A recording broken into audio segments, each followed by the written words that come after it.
За сайн байна уу? Олон улсын Улаанбаатар их сургуулийн оюутан Ариун Заяана. Таны хэн гэдэг вэ? Сайн байна уу? Энэ өдрийн минь төргий. Намайг сувлагч Баццэг гэдэг. Сувлагчийн мэргэжлээрээ ер нь хэдэн жил ажилласан бэ? Одоо 15 дахь жилдээ ажиллаж байна гэж байна. Та яагаад сувлагч болохоор шийдсэн бэ?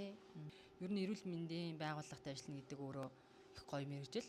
Тэгээд буянтай шүү дээ. Ер нь бол хүмүүсээс баярлаа гэдэг үгийг сонсно. Тэгээ бусдын төлөө сэтгэл чилээн.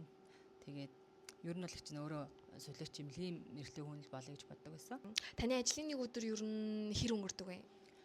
Ажлын нэг өдөр одоо өглөө ирээл үйлчлүүлэгчийн авахаас эсвэл одоо ингээл дурангаа асаахаас эсвэл эхэлнэ. Тэгэл өдөржингөө ингээл дурангаа ариутгах нь, хүнээ аавна, тавраа асаана, хүнээ асуумжаа аавна, зөвшөөрлийн ууцаа аавна гэлээ заавар зөвлөгөө өгнө гэл ярилцаар агаал тустай да ер нь бол. Өвчтөнтэйгөө харьцахдаа юуг хамгийн их анхаардаг вэ? Үйлчлүүлэгчтэй харьцаа ер нь бол их ёс зүйтэй байх ёстой.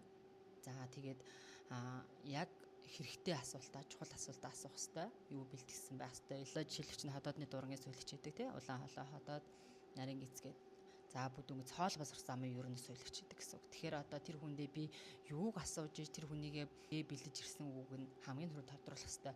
Магадгүй дутуу асуулт болоо тэр хүн маань дурангаар ходоодоо дурандуулдаг гэтэл дотроо хоолтой байх жишээ гардаг байхгүй. Тийм болохоор яг би юу хийх чаав вэ? Ямар асуулт асуух вэ гэдэг маш сайн бодож асуух хэрэгтэй л дээ.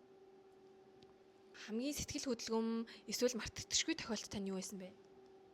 Ер нь зөндөө штэ эмнэлэгт чинь тэгэл хамгийн сэтгэл хөдлөм гэхээр одоо хамгийн анх яг суулгач болол эцсийн за шалгалтаа өгч тэнцэж авчаал өөрөө би дагаал тасад гарч байгаа хамгийн сайхан байсан. Үгүй ингээ би суулгач болж байгаа мөжл бодогдчихсэн штэ. Ер нь бол тэгээд үйлчлэгчтэй харьцаад ажиллаж авах хугацаанд бол маш гой юунууд гарч ирж идэг. Хүмүүсийн баярлсан сэтгэл гарч ирнэ.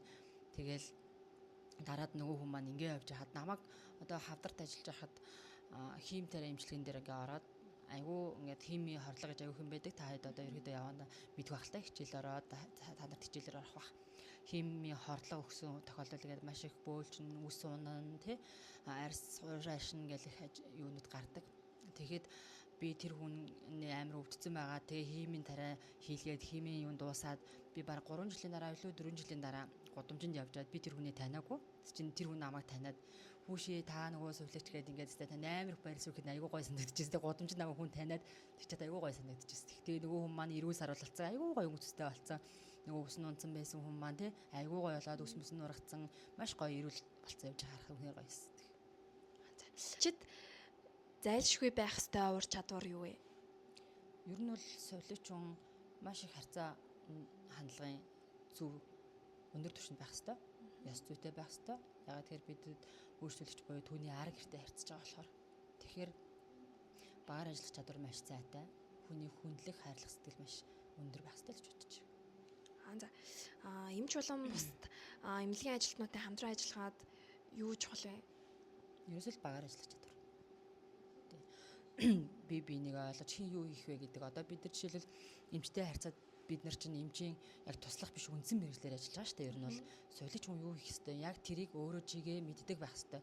Эмчтэйгээ одоо жишээлбэл хүн дурандах гэхэд би эмч дурандж जैन тийм ээ. Би яг юу хийх ёстой лээ одоо гэдгээ маш сайн мэддэг, чихтэй.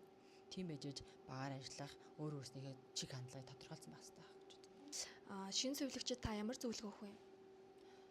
Сувлагч болоход шантрахгүй л ах хэрэгтэй дээ. Зөндөө олон хүнтэй таарна, зөндөө олон даваа давна, янз янзын үйлчлүүлэгчтэй таарна. Тэгээд маш сэргэлэн цаваа хүнийг их сэтгэлтэй. Ерөөсөө бусдын төлөөл байхад болно доо. Сувлагчийн мэргэжлийн давуу тал болон сул тал нь юу гэж боддог вэ? Одоохондоо чинь яг сул талыг бол хараагүй байгаа. Үйлчлүүлэгчдээс бас их юу ирдэг. Одоо доромжлох тий хил амаар доромжлох. Зарим нэг хүмүүс чинь болохоор үйлчлүүлэгч хаан гэдэг утгаар бас харьцах гээд үздэг. Нэг сувлагч гэдэг юм уу. Тийм юм мэрсэр гардаг боловч бусдаар бол их сул тал гэж одоохондоо хараагүй байгаа.